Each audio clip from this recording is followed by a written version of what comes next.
Hey everybody, it's Mark Pattison. I'm back again with another great episode of Finding Your Summit, all about people overcoming adversity and finding their way.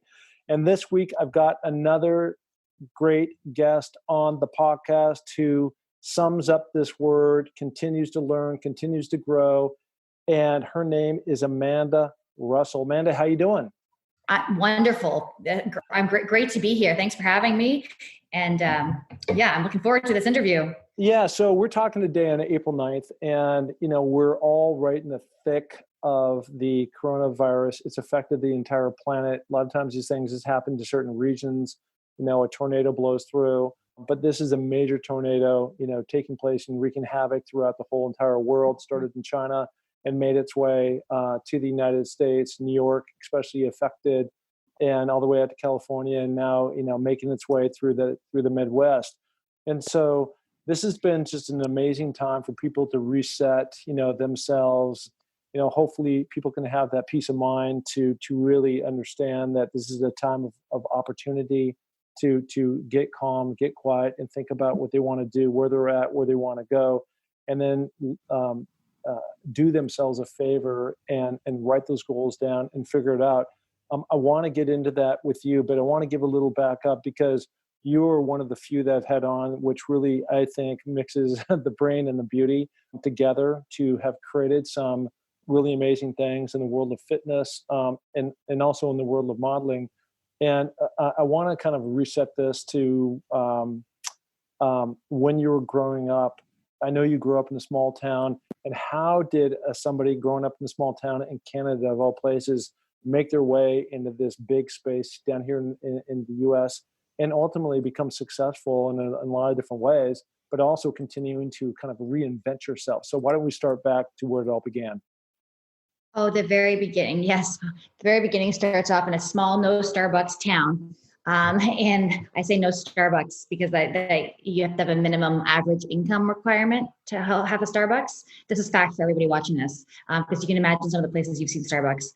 But I grew up, and I never really left like a 3-hour square radius of my hometown. And the only world that I saw was through movies. And I remember thinking like especially whenever I watched a movie in New York City, I had to get there. I knew that there was like this bigger world, but had no, it's amazing when I look back and I see kids now that nowadays, and I'm like, I just can't believe how tunnel vision the world was to me. It was literally like, that was the world. Like that was the whole world, until I saw movies that I didn't know if it was real or fake. And it was my high school gym teacher who, she told me about this life-changing thing, this word, scholarship. And I had never heard the word before. I didn't know what it meant. And she explained to me that it meant that you could go after high school, instead of going to work, you could actually continue to go to school and get another degree that will put you in a much higher paying job. And that the United States of America, would actually pay you to do it. You could do, as long as you could do a sport. And, my family didn't have a lot of money. My whole town really didn't have that opportunity. So it wasn't like I could be a dancer, which I would have loved to be, or anything like that, because that all cost money. And it took resources. And it also took, which is very interesting. And I look at sports differently now. It took being seen. So when you look at sports like baseball or football or dance, these guys get seen, and it's slightly subjective in terms of somebody actually, you have to be good enough for somebody to actually go visibly see you and determine that you're good enough. She told me that I should look at running, because running was a sport that was, first of all, it was free. It required no equipment, and the time on track is a time on track anywhere in the world. And if I could run these certain times, I could write my ticket. And so I learned the times coming up that the U.S. girls 5,000 meters had to come to high school in order to qualify for and for me, it had to be full. It couldn't be like a partial or, even like 99%. It was like, it had to be complete. And the parents would only let me do it if it was Division I as well. So I found out those times, and I literally, my town has like a newspaper clippings from like how crazy I was, because I used So I became obsessed with the track and the times, and not because, and this is an important fact, this is not because I loved running. I actually hated it. I think it's miserable. I don't run anymore. And when I see people running, I'm like, they make it look even more painful. I don't understand why anyone would want to take that up. But, and I think that's an important point because it's affected me in so many other ways, because I think there's a big mentality of like, oh, follow your passion, follow your passion. Well, first of all, if it was my passion, I would have given up. If I followed that advice, I would never have done it because it wasn't fun. It was a lot of work and there's a lot of obstacles. And so having gone through that, I thought after training like that and doing that for so many years in a sport that I really, at the end of the day, didn't love, and made me realize that there was probably nothing that I wouldn't do if I wanted the end goal. And so I did. I ended up developing. So that, I think that's the ultimate difference, right, between following your passion and being passionate about what you do. Yep. And as I started getting good, and it started becoming like an identity thing, then of course it was like, oh yes, I love running, whatever, and it became an entire identity. And I thought I decided to go further with it than I thought I would. I started off university very well, and I think I broke our conference record one of my first races, and then kind of progressed through. While I was still in college, I made automatic qualifying for Olympic trials my senior year, and that was when I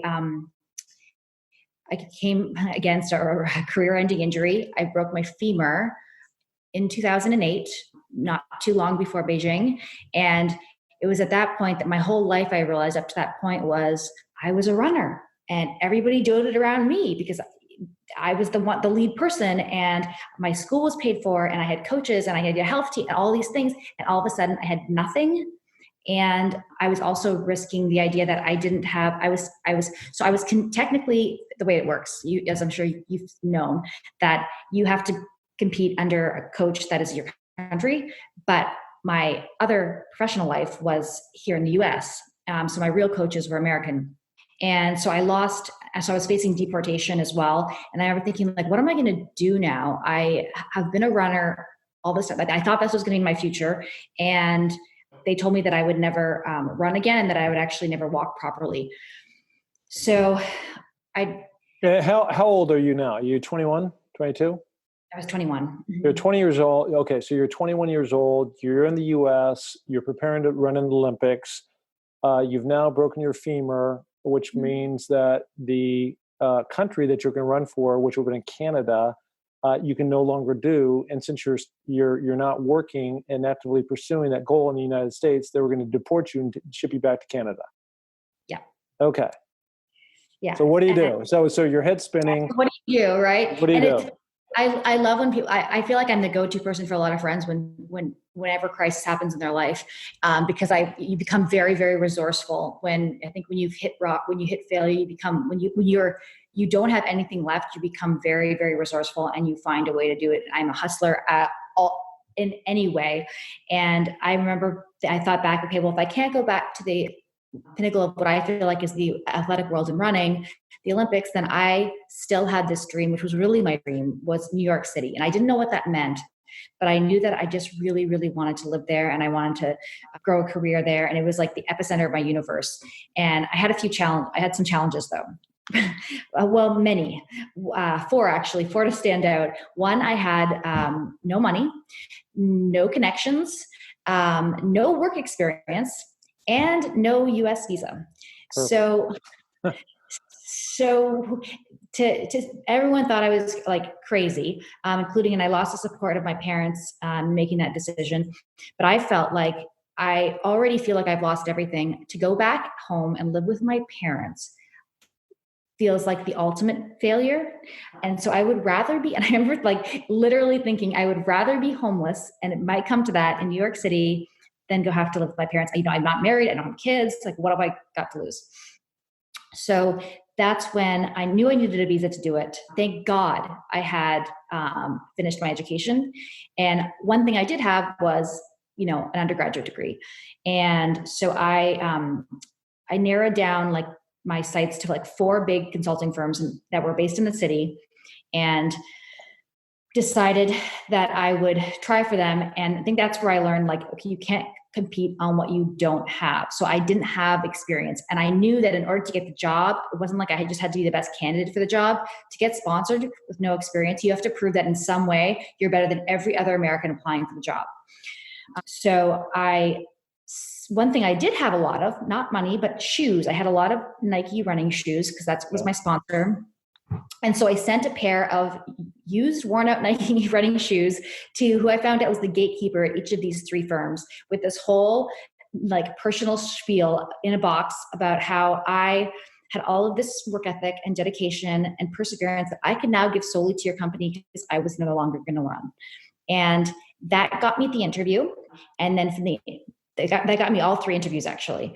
And I ended up getting my number one choice ended up deciding to sponsor me on the spot on my final round interview, because the senior VP wanted to see the girl who had sent the box and the shoes himself at my final presentation. So I got that, I got sponsored, and that was sort of my start to living in Manhattan. So when you're talking about sponsoring, that means that an American-based company is going to sponsor you in terms of employing you as a way of a work visa for you to remain in the U.S., correct? Sorry, yes, correct. Okay, got it. Yeah. When you're an athlete, you're on an O visa. It's a talent visa.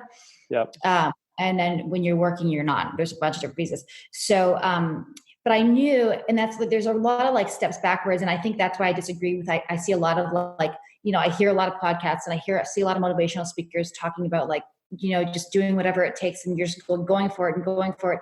And yeah, I believe in risk, but I believe it has to be very calculated. And sometimes it doesn't mean just going for it. Sometimes it means you have to put a plan in place, because I had no safety net.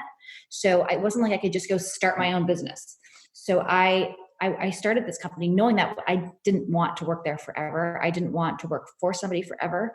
But I knew it was a big white collar firm. I needed the visa. I needed the work experience. So my plan was, okay, work for a couple of years, go to business school. Business school requires at least 2 to 3 years work experience.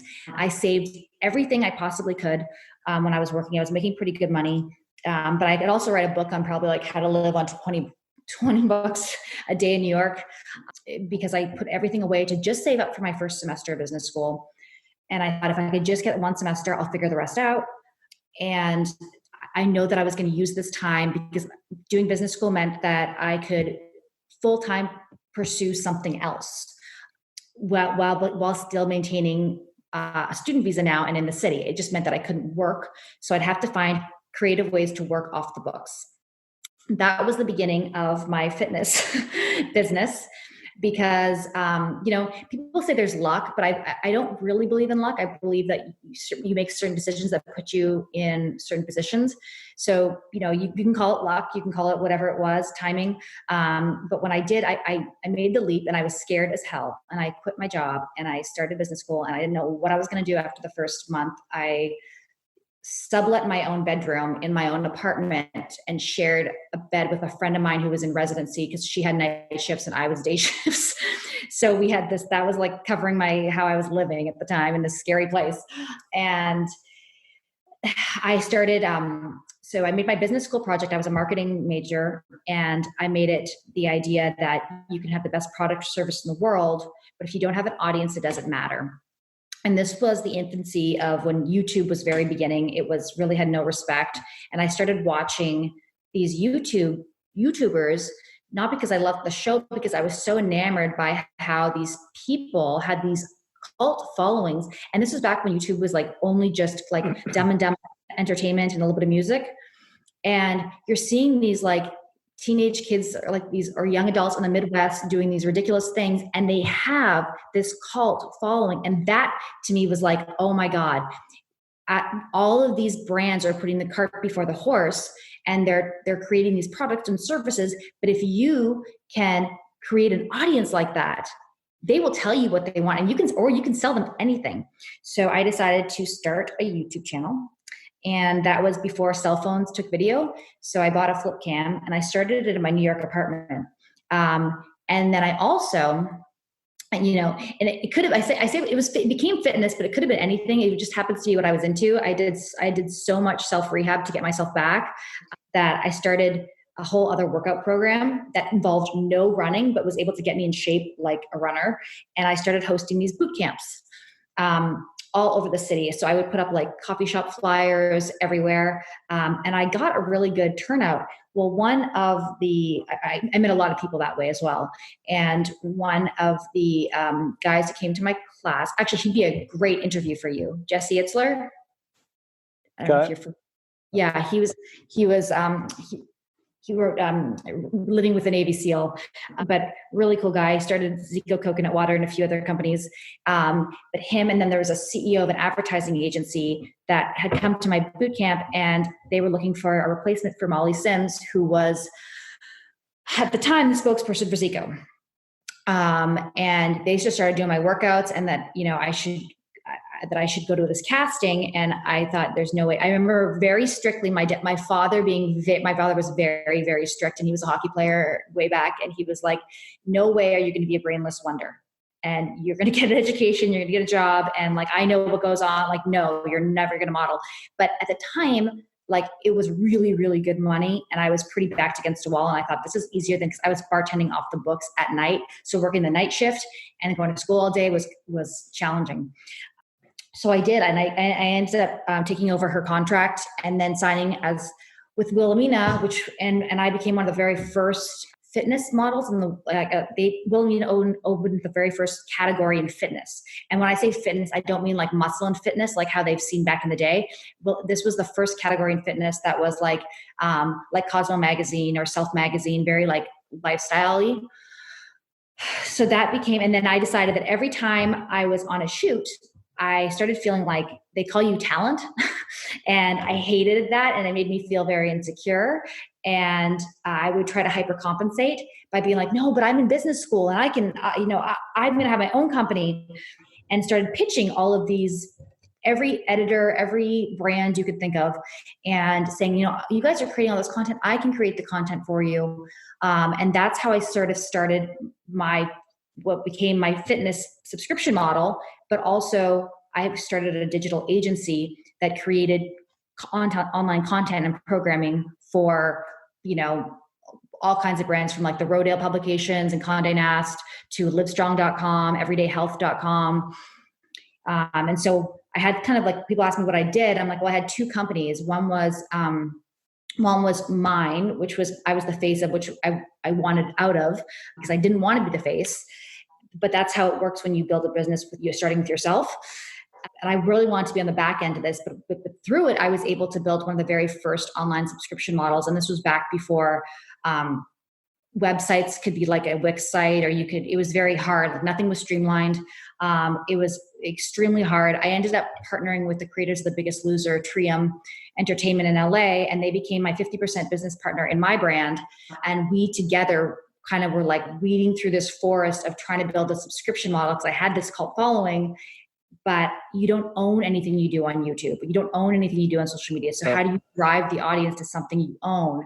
And that was my whole business model. And I've helped a lot of other companies to do the same now. And that's what I created a course on. Actually, it's becoming its own minor degree.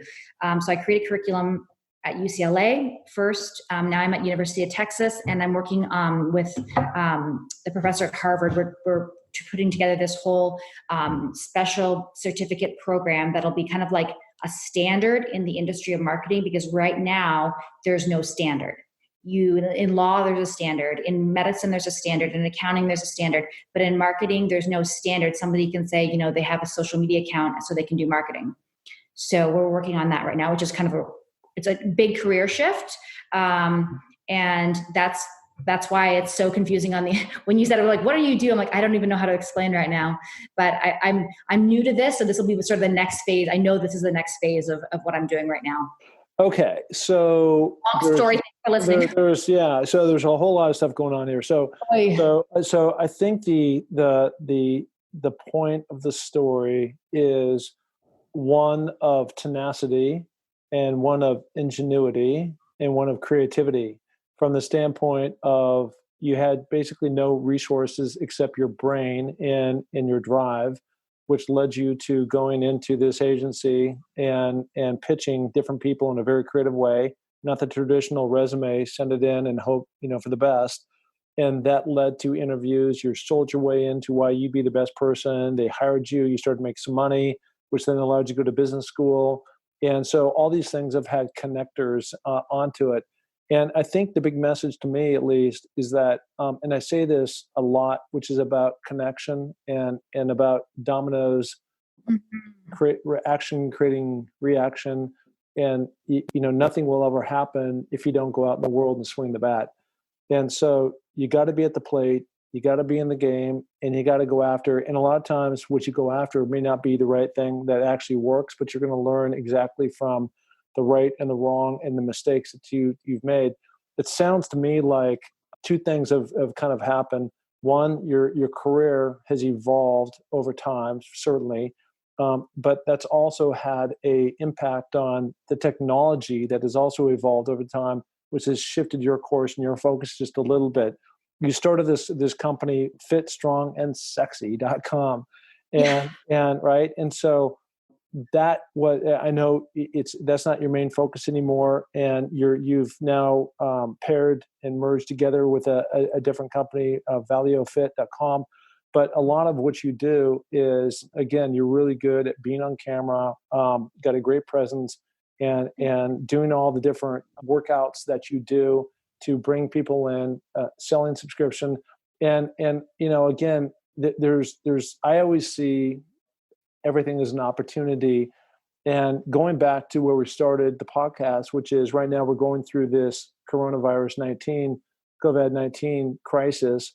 And what is probably more popular than ever are all these home-baked Peloton type subscription services that are out there.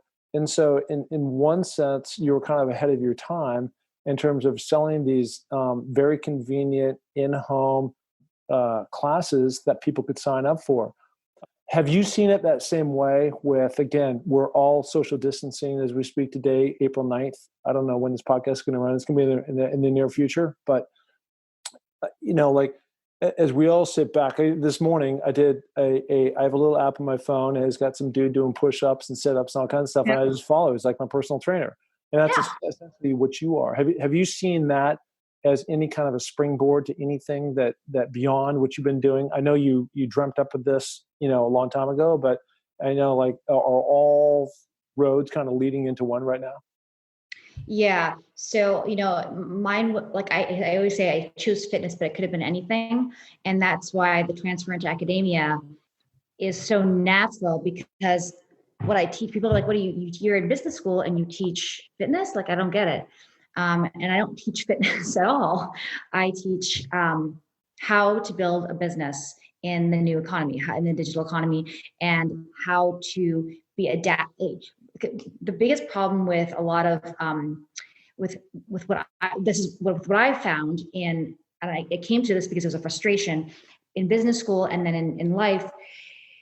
The world is changing so fast, and it's just getting faster and faster. And so you have to be agile, that you cannot teach anymore the way we used to teach.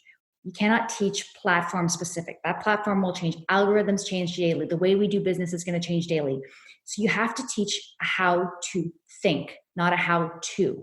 And when you look at big companies hiring, especially graduate students and undergraduates, their biggest complaint across corporate America is that they don't know how to critically think. There's no template. Business is not, it's not being a doctor. It's not surgery. You're not just recreating a template, like here's where we do this X, Y, and Z. And if you think that way, and if you have to go to best practices all the time, then you're doing it wrong. So let me ask you about that. Okay. Sorry to interrupt you. So I did a podcast with the NFL yesterday, and the audience is intended for former NFL players who are now transitioning out and like, okay, what am I going to do now? And so we have this discussion around how you shift that energy towards something that is new. And you're saying it in a really interesting way, which I love, which is about teaching people how to think. So I want to dive into that just a little bit. How do you do that when somebody has been down a certain path and thinks a certain way and has grown up in a certain society in small town Canada where there's only one Starbucks, right? And no Starbucks. There's no Starbucks, right? Because the town didn't have enough money. The question is like, how do you teach people how to think when they've been conditioned in a certain way to react and think about certain things? Yeah, that's a good question. And that I'll tell you one short example that changed my thinking forever on this. When I went through and I think a lot of people listening to this as athletes can resonate big time. When I went through the it was an identity crisis, I would definitely say, of like, oh my God, my world, now what? People always talk about how they came back from it, but they never really talk about like what they like. You don't just bounce back. And I went through a period of sort of like, I've always been a really high energy, optimistic person. And for the first time in my life, I was like situational depression where I just like didn't know what to do. Woe is me. And it was my dad who was like, you're not dead. You're acting like you're dead, and you're not. You have all of this ambition and all of this energy and all of this drive that you can now. He's like, it's the universe telling you that you are supposed to do something different. And you know what, Amanda? He's like, with running, no one really cares. At the end of the day, like, yeah, you win or lose and you lose some medals and they might care in the moment, but you're not really affecting anyone's life. It's not really a bigger purpose. Now, maybe this is the universe's way of telling you that you're meant to do something bigger. And like, I don't care what you put your energy into. I don't care if it's art or healthcare or whatever, but figure something out, and you gotta and use that energy for that, because obviously this was not meant to be. And then he said, and call me back when you're not a victim. And so the first part of that is about mindset. Okay. And it's brain training. It's brain training. It's getting yourself in a positive space, right? And that's a whole subset of things, of getting quiet and having positive messages come into your life and getting out and setting a goal. There's a bunch of stuff around that. But once you do that, and now you're in a very, calm, quiet place, you've got a positive mindset. Like, how do you shift that towards like really zeroing in? I think that's always the big catch-22 with a lot of people, right? Where like, gosh, I know I can do something great. I just don't know what to do. What it is. Yeah. And so really trying to hone in and identify. And that's where I'm trying to dig down from you and extract. Like when you start talking about teaching people how to think, there's multiple levels. And you just talked about one of them, which is headspace, right? And positivity. So now you get down to the tactics of like, where can I really zero in? Yeah, that's a great question, because I think one of the things that most people struggle with is like, well, what is it? And I think there's this pressure, and I see this especially with undergraduates as well, because they're in the same position, right? They need to figure out what they need to do with their lives. Yeah. And there's this pressure that everybody thinks that they need to like, what am I passionate about? Or how do I manifest this energy? What should I be doing? And I think it's less, I think you're putting that kind of pressure on yourself of getting quiet and being like, okay, what's the one thing I should be doing? Is going to just purely, very few people know that. And it's going to, and most people don't even know the options of what could be done. Like what I'm doing today wasn't even a thing. So I couldn't have manifested that in my head. So I think rather than trying to figure out what that it is, you need to think about, what do I want my life to look like? Like literally, what do I want my calendar to look like? My daily life. Do I want to live in a big city? Do I want to be in a 9-to-5 job? Do I like to sit at a desk? Do I like to move around? Do I like, construction? Do I like kids, coaching? Like, what is it that I can see myself doing? It might not be the right thing, but that will lead you down a path, because you can be the most passionate or really good at, whatever the skill is. But if you hate the environment around you, or you hate the people around you, it's not going to work. So I think trying to figure that out first, like, man, see what you want your life to look like first. Yeah. I really love what you said. And as you were saying that, I was thinking about my situation, and this was now a year and a half ago or so. That's exactly what I did, is like, what do I want my life? And I really pinned it more from a lifestyle first and an occupation second. So my lifestyle was, I want to be in the mountains, right? And so I moved my entire life to Sun Valley, Idaho, small little town, 3,500 people, in the middle of Idaho, right? And that has allowed me to go up and down the mountain every day and train for Everest and these other things. And I am an executive for Sports Illustrated, and it's great that I can do that. But it wasn't driven by Sports Illustrated. It was driven by what I like to do, in the morning, at night, being out there with the birds, chirping away. And other people, I've got two daughters that would love to move to New York. I'm sitting here today in LA as we broadcast this, but they'd love to be in New York City just with all that energy. And that's great, and we all evolve. And over time, things can change and that plan can change. But I think, at least for me, what you're saying is like, what do you want your life to look like? And then you can start to fill in the blanks based on what your answers are. Exactly.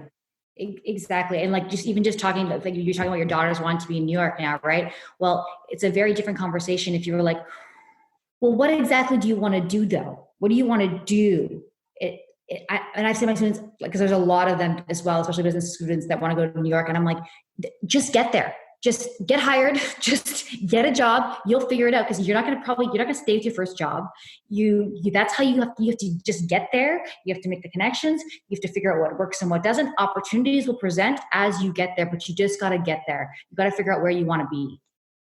So how do you then go from all this navigation and going through and mindset and everything else to somehow or another be in a position where UCLA brings you in, and University of Texas at Austin now brings you in to teach the different students? In what capacity is that, and in what ways has that been rewarding for you? I'm in a very, very lucky position. I was very lucky to get a professorship at this age, and without a PhD, and not without controversy, I'm sure. But I saw something. So I did a few guests. I did a lot of speaking when I had my own business. And at the time, it was a professor. He's actually at USC now, but he was at UCLA at the time. And he had me come in. He was a business school professor, come in and speak a little about it. And we became friends, and he wanted to write a book, and he wanted me to co-author it with him because I had more actual industry experience on it. And then he vouched. He was like, we really need, like, I looked at a lot of the curriculum. He's like, there's nothing that any tenured faculty is teaching because it's so new and things take so long to get processed and whatever. And I said, I could create this curriculum. And he was like, yeah, like, good luck. Like, it takes a tenured professor 10 years to get a curriculum accredited. But I think also that if you can't ask them that you're going to do something. You just have to do it and then show them the finished product. And that's what I did. Was, okay, here it is. It's ready to go. Because it's one thing to pitch it, and then they're like, okay, yeah, no, thank you. But once it's ready, and he was a godsend, and he let me, he put his name behind me and had me co-teach as a co-instructor first, which, he's an extremely respected older man, and he taught me a ton. And he's a hard professor and a hard-nosed guy in general. But I learned a lot from him. He ended up backing out of the book and giving it to me solely. Which then ended up I put it on pause for a couple of years, and now it was supposed to come out right now, but now we're on pause with the COVID. Yep. But because of him, he got me into that space. And then you're right. In terms of rewarding, like, it was the first time, like, in my life, and not that I didn't love doing the fitness stuff and love, helping other brands, but it was the first time that I realized, like, this is what I'm meant to be doing. And they told me that I could teach as much as I want, or not teach and just be on, like, just develop curriculum. And I will now never not teach, I think, at least one class, because it's so rewarding. And it keeps you young and inspired.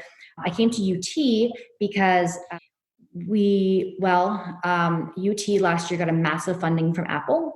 And they're investing in a lot of the cutting edge new curriculum in the world. They also have a special center that relabels and relicenses curriculum for other institutions around the world. And so that was really my niche and how I got in there. They have an incredible team. They brought in some really different rock stars in different categories that is just so different. They brought in, I know that the press has gone crazy, but they brought in, like, there was 8 of us new. Matthew McConaughey was brought in. And then, we've got a massive Hollywood producer. We've got, this woman she's like the lead in VR virtual reality in the world. So Apple brought some really interesting people there. So it's kind of been a real trip this year to be a part of it, and the opportunity that we're now given. Well, it's all about opportunities, and it's all about what you do with those opportunities, right? And Yeah. yeah, and a lot of this is all about being the best possible version of yourself, and that's what I think. Again, going back to ground zero, starting off a small little town to, I mean, if you would have ever said to yourself many years ago, you're not that old, but um, you know, could I see myself from the time that you goes back to the small town Canada as a professor at University of Texas in Austin, you'd have said like you're crazy. I mean, you would have seen that way. So it's really opening up your mind to possibilities and then going for them. I mean, I don't think there's anything that somebody can't do, but again, it takes the ingenuity and the drive and the motor to get after it and get things done. And that's a lot of what I've been able to do. It's not because I'm the most talented guy in the room, for sure. It's only because I'm the guy that steps out the door, and a lot of people don't. That's so, I think that's probably one of the biggest lessons I've learned in general is like everybody has the opportunity. Too many people don't realize that they have the opportunity because they don't go for it, or they think that it's too big for them, or that, when they get to this level, then they could do that, or but just go for it. And you'll learn along the way. So that for me, that was a big learning lesson. And now I think it's become a theme, and it's been a theme in my career in terms of every time someone says, no, it's going to take you 5 years, to do this. Or, I remember with Trium Entertainment, they're a big Hollywood company, and I was a YouTuber, and they're like, how are you going to get these guys as business partners? And so it almost becomes like oh no, there's a way. And the way is always figure out what your target is, whether it's a person or a brand or a company, and figure out what matters to them, what is going to drive them, what are their motives, and how can you help them achieve that? Because no one wants to partner with you for a handout. Yeah, no, it's great advice. I mean, I think that's really a lesson of life, is figure out what people want and go after it, right? And fulfill that. That's it. That's pretty simple, right? So where can people find you if they want to connect in with your phenomenal knowledge and guidance? Oh, yes. So my website is currently it should be done in a day or two, but it's Amanda Russell, 2 S's and 2 L's in Russell, .co. Cool. AmandaRussell.co, right? Yeah. And we'll put that in the show notes. And, I mean, look, you're an inspiration for people that are trying to think about what they're going to do. Again, going back to the day and age that we sit today, which is COVID-19. And, there's a lot of heartache, a lot of people that are sick, a lot of people have lost their jobs. And, if that's what has happened to you, know that, you got to figure it out, and you got to get up. And the best thing you can do is walk out that door and go after something. And we will get back to where we were and try to figure out what can be even more better than what you had, previous to when this whole thing happened. Right. And I think that's the whole magic key. So listen, thank you so much for coming on the pod. You've been awesome, and look forward to sharing this with the planet and getting it out there, and continued success for you. Thank you so much for having me. And it's funny, now next time I have to interview you for your story. Yeah, anytime. So, okay, listen, thank you so much. And we'll get this fired out to the world. Okay. Good. Thanks so much, Mark. All right.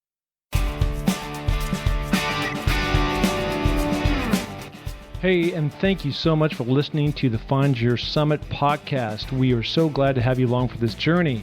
And if you enjoy the show, please tell a friend, share it on iTunes, spread it to the planet. We're looking to broadcast this to every person that is out there because, as you know, everybody has their own summit that they're going after. Okay, if you're looking to follow my journey, you can find that through my social links on markpattison.nfl.com. That's Mark, M-A-R-K, Pattison, P-A-T-T-I-S-O-N, NFL.com. So, until the next podcast, just remember, clear eyes, full hearts, and remember, it takes a little more to make a champion, so make it happen. Thank you. Bye.